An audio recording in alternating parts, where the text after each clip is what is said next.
Oi, pessoal, espero que todos vocês estejam muito bem e vamos aqui conferir o gabarito das questões que eu deixei para vocês na atividade passada.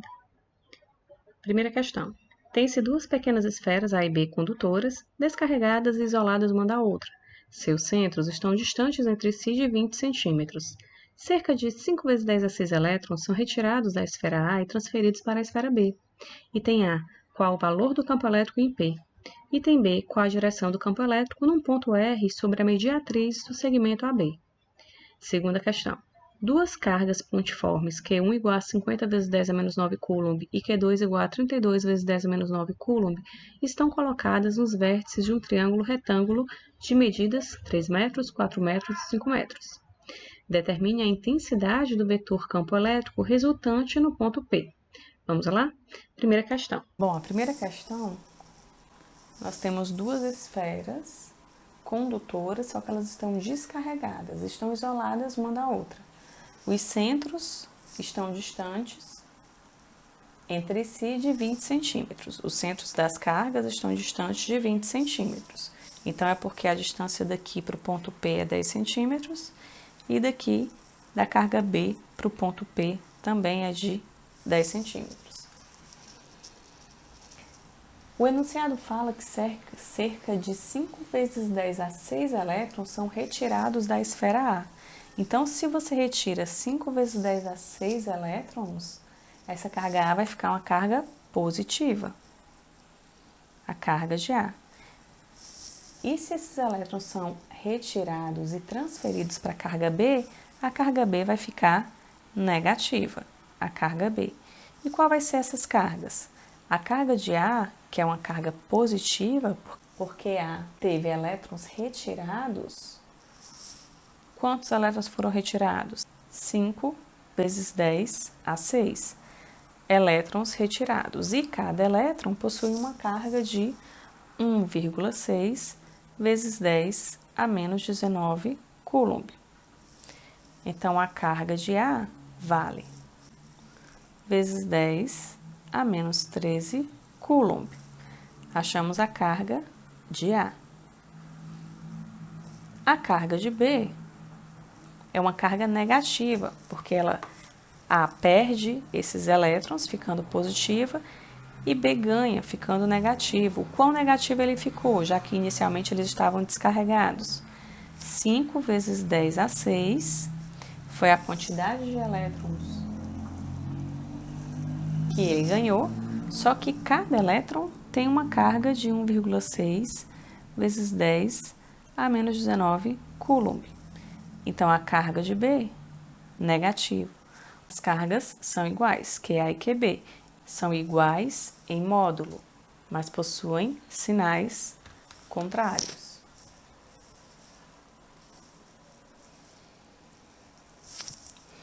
No item A, ele quer saber o valor do campo elétrico em P. Então, no ponto P, quanto vai ser o campo elétrico?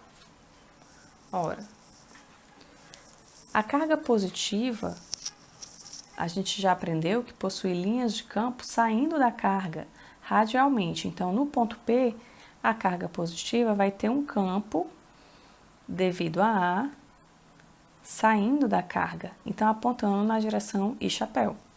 Já a carga B, que é negativa, tem um campo entrando na carga, saindo do ponto P e entrando na carga, é devido à carga B. Então, o campo da carga B é entrando na carga, porque ela é negativa, e da carga A é saindo. Então, qual vai ser o campo resultante? A soma, na direção I chapéu. Então, o campo no ponto P vai ser o campo de A mais o campo de B. A gente vai escrever vetorialmente para relembrar as notações de vetores.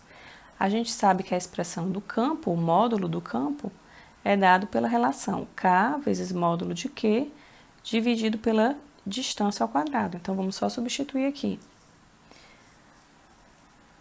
Campo elétrico no ponto P vai ser igual... Então, o campo no ponto P é a soma do campo devido à carga A e devido à carga B. E o campo a gente viu que é K vezes módulo da carga dividido por distância ao quadrado.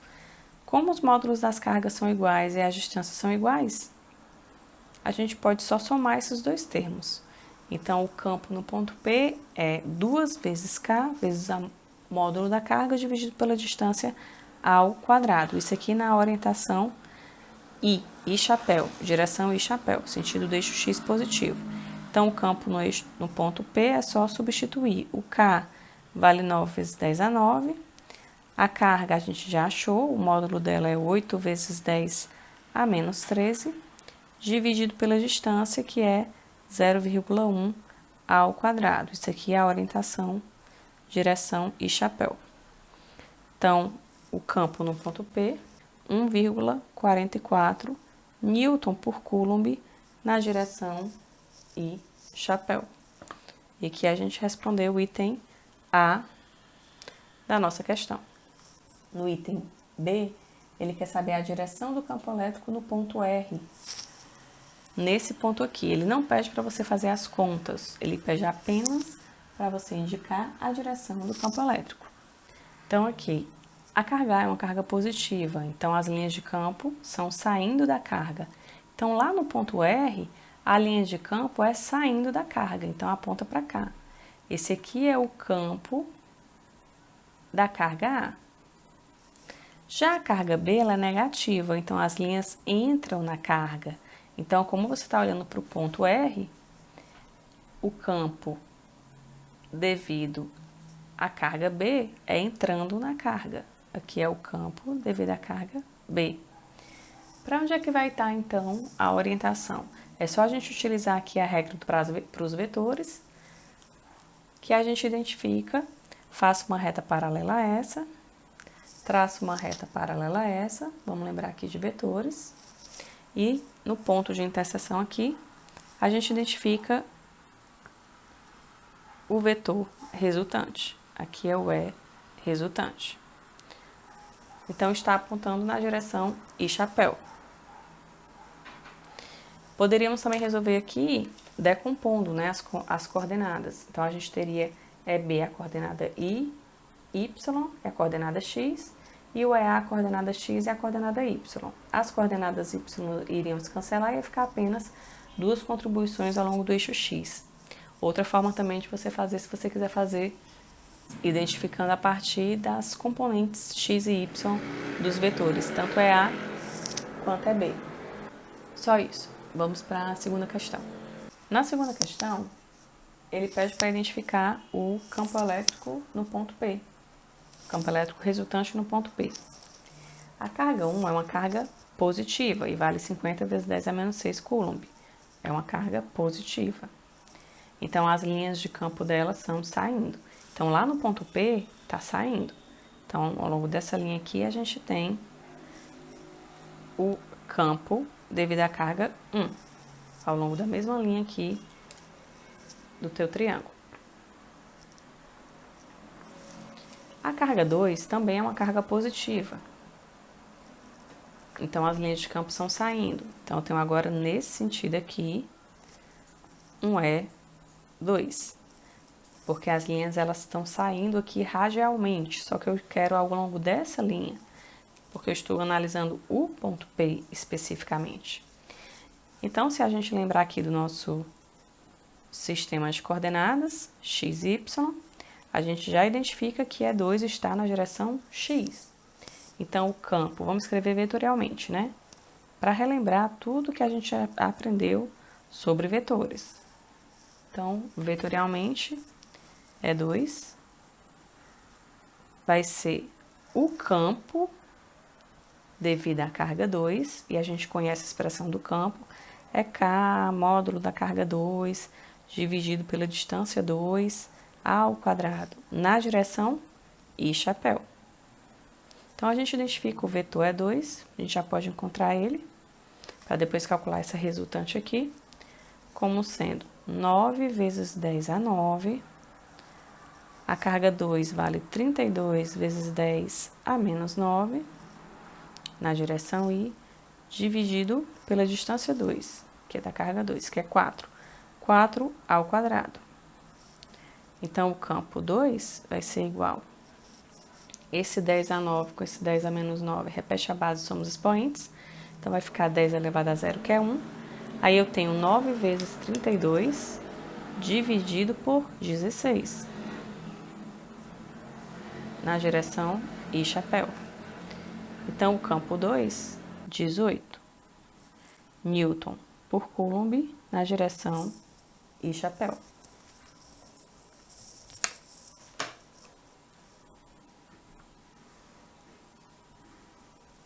Agora, a gente tem que identificar o vetor E1. Note que o vetor E1, ele vai ter uma coordenada ao longo do eixo X. Então, eu tenho aqui um E1X. E ele vai ter uma coordenada ao longo do eixo Y. Eu vou ter aqui um E1Y. Então, como é que eu posso escrever o meu vetor E1?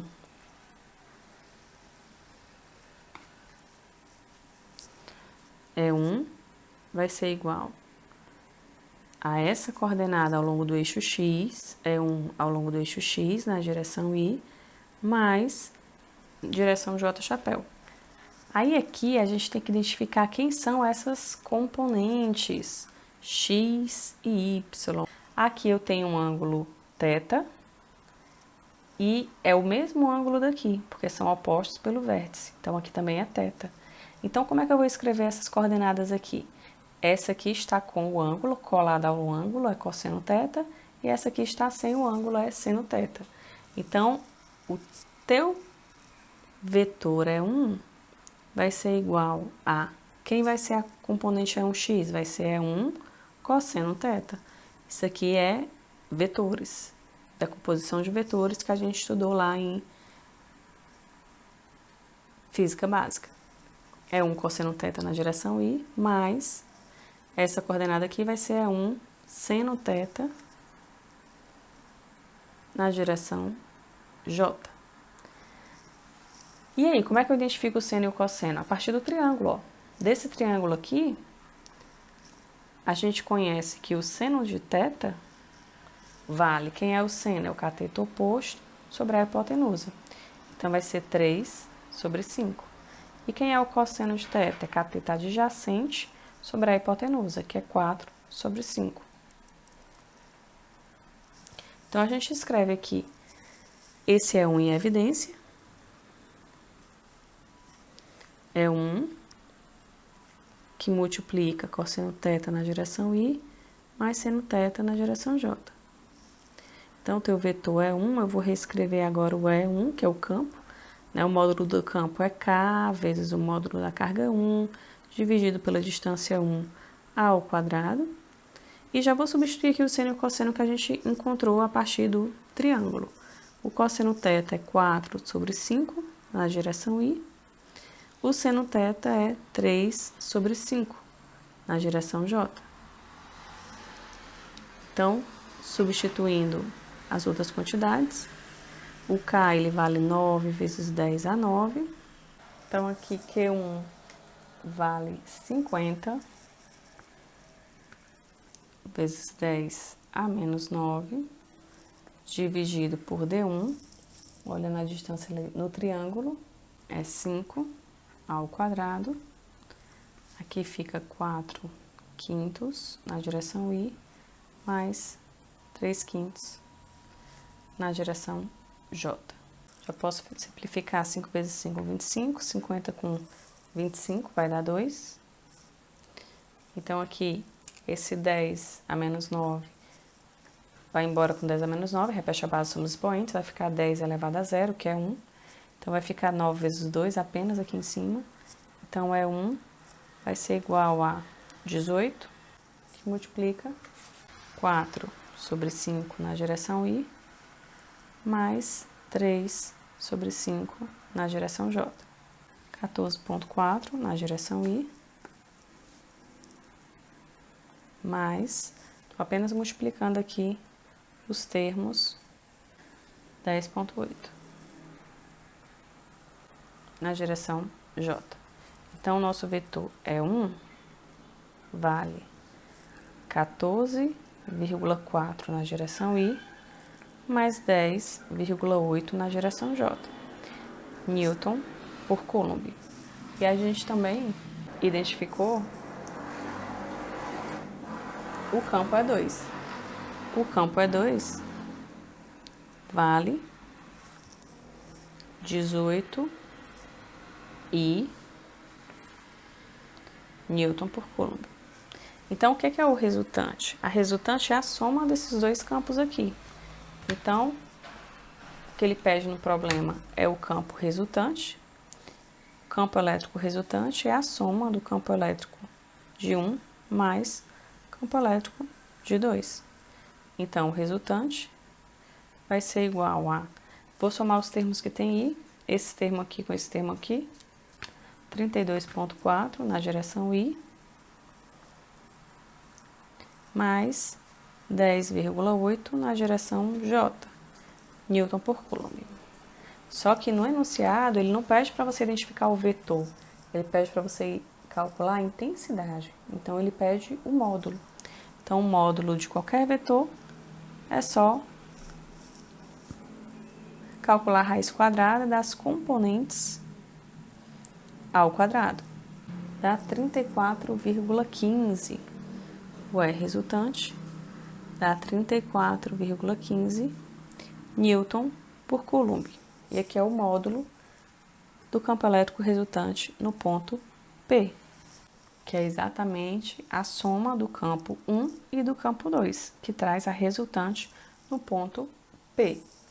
Bom, eu espero que vocês tenham resolvido essas questões e até o próximo vídeo.